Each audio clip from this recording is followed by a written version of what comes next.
보험친구.com 소개해 드립니다.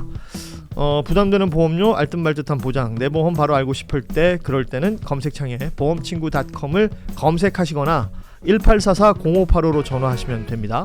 이미 가입했던 보험의 경우 뭐가 문제인지, 또 내가 가입한 보험에 어떤 장단점이 있는지 보험친구.com에서는 모두 무료로 상담을 해드리고 있습니다. 암보험, 종신보험, 실손보험, 그 외에도 화재보험, 배상책임보험, 운전자보험 등등 모두 상담이 가능하고요.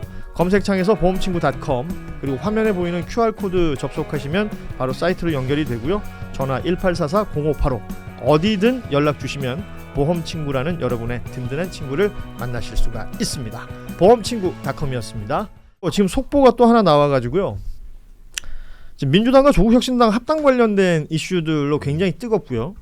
특히나 이제 유튜브 채널들 댓글창 보면 난리도 이런 난리가 아니다. 저희가 뭘 하든 상관없이 계속 그 얘기만 나오고 있습니다. 이걸 다뤄달라고. 지금 조국혁신당 쪽에서 입장문이 나온 게 있어요. 조국혁신당 당무위원회 입장문이라는 것인데 방금 전에 들어온 걸 저희 제작진이 준비를 했는데요.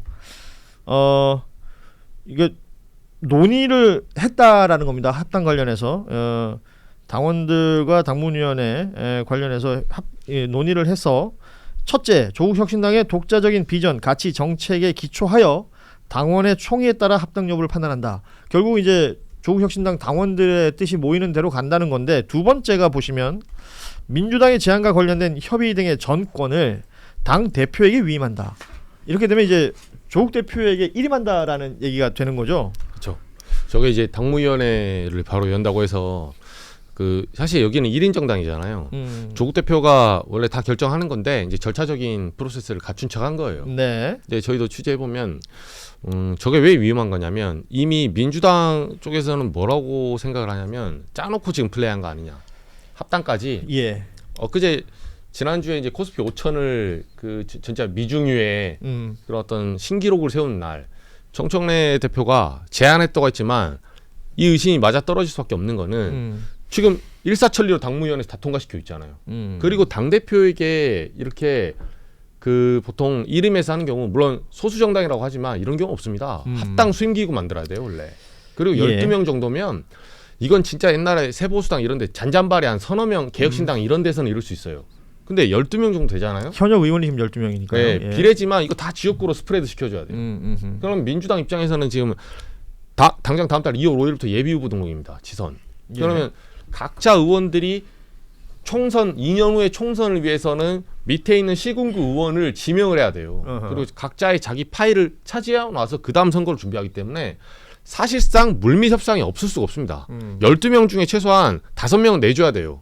그러니까 조국혁신당에서 우리 예를 들면 정청래 의원 마포를 내놓으라 마포를 내놓을 거예요 그러면? 아니면 내지면 거기 경선합시다 하면 다 경선 시켜줄 거예요? 그렇게 몇 개를 찍으면 그 정도는 내줘야 되는 거예요. 원래 합당할 때 다 그렇게 하거든요. 근데 요게 지금 눈앞에 왔는데 민주당에서는 제안한 거다.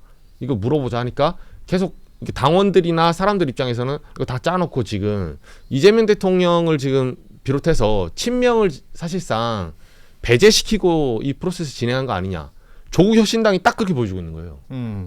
지금 이정주 기자의 해석에 혹시 뭐 다른 이견이나 뭐 더 얹으실 말씀이 있으신가요? 저는 그냥 합당 자체에 대해서 장기적으로 동의한다는, 저는 거기에 대해 조금 이견을 드리자면, 그러니까 조국혁신당이 잘못됐다, 뭐 이게 친명을 배제한다 이런 정치공학적인 거를 제외하고도 조국혁신당은 조국혁신당만의 가치가 있고 조국혁신당만으로 남았을 때 효용이 있다고 생각을 합니다. 왜냐하면 정부 집권 여당으로서 하지 못하거나 하지 못하는 발언들, 입장이 있는 부분이 있고, 조국혁신당은 실제로 민주당, 그러니까 실용 아니면 중도 보수를 표방하는 민주당보다 조금 더 왼쪽 포지션을 차지하면서 조금 더 개혁적인 얘기를 하고 있었거든요. 그런 부분에서 점점 국민의힘이 비워놓은 자리로 가고 있는 민주당이 또 비워놓은 자리, 즉 약간 중도 좌파, 중도 진보 아니면 아예 진보 이쪽에 포션을 가져가주는 역할을 해주고, 그러면서 논쟁적인 입법에서는 같이 협의를 하고, 이런 식으로 간다면은 전체 파이로 봤을 때는 민주진영 세력이 승리하는 데 더 큰 도움이 될 거라고 생각을 해요. 저는 그래서 개인적으로 뭐 호남에서 뭐 10, 20을 내주더라도 경쟁 지역, 뭐 경합 지역에서 50만 가져오더라도 5에서 10만 가져오더라도 이게 더 이득이다. 결국 국민의힘의 파일을 얼마큼 뺏어오냐, 개혁신당의 파일을 얼마큼 뺏어오냐가 더 중요하다라고 생각을 했는데 이렇게 합당이 진행된다고 하면 여기에 실망하는 그 중도 보수가 있을 거고, 그리고 어떻게 보면 1대1 구도가 만들어짐으로써 상대방이 결집하는 구도도 있기 때문에 저는 이 부분은 좀 우려된다라고 말씀드리고 싶습니다.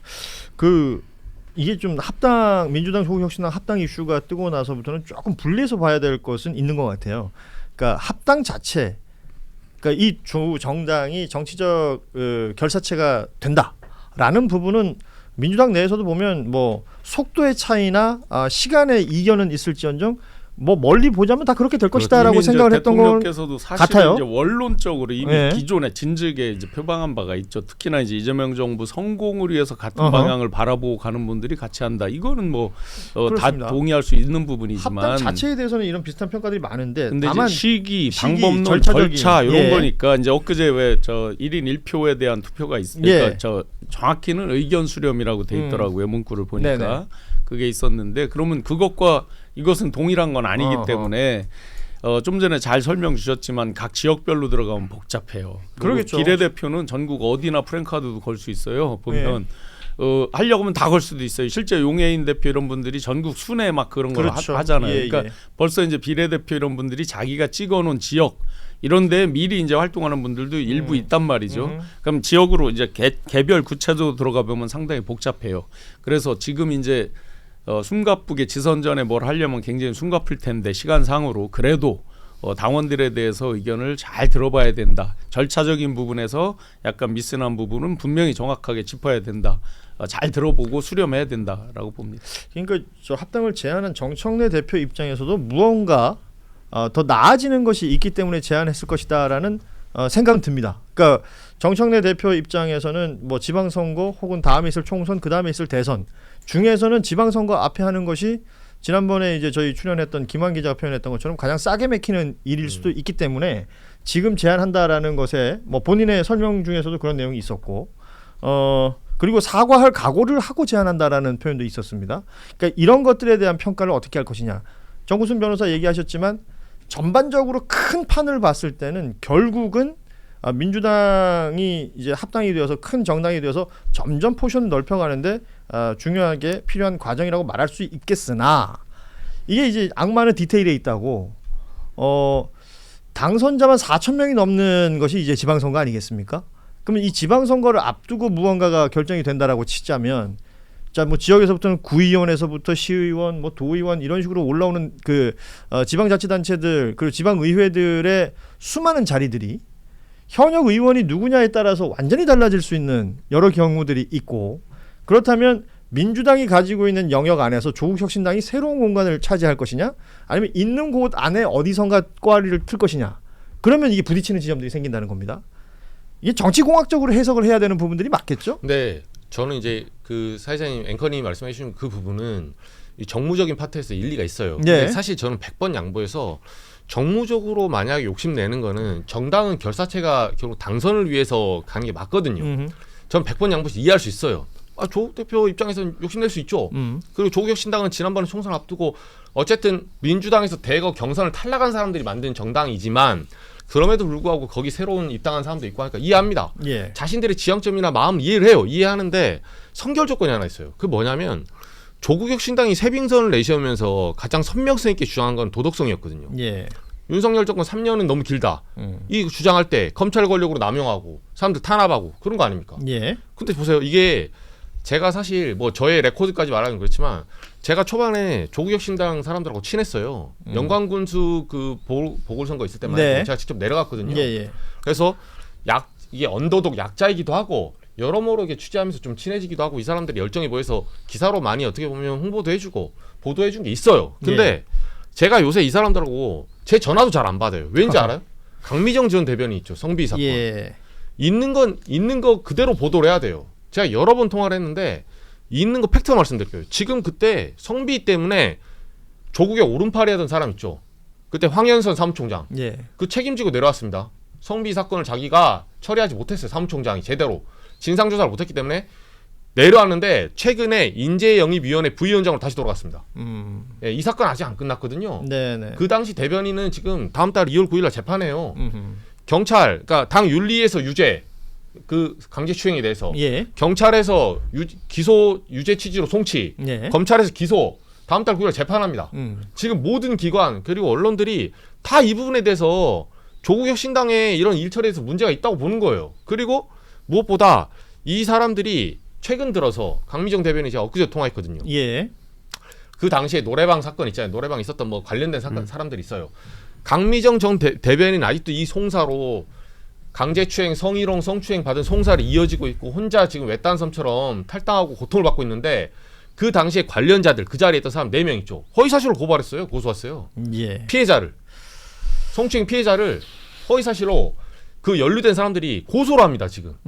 이게 2차, 3차, 4차 가해가 아니면 나중에 이거 유죄 나오면 어떡할 겁니까? 사실상 무죄가 나와도 이렇게 하면 안 돼요. 근데 예. 이거 유죄 나오면 어떻게 책임질 거예요 지금?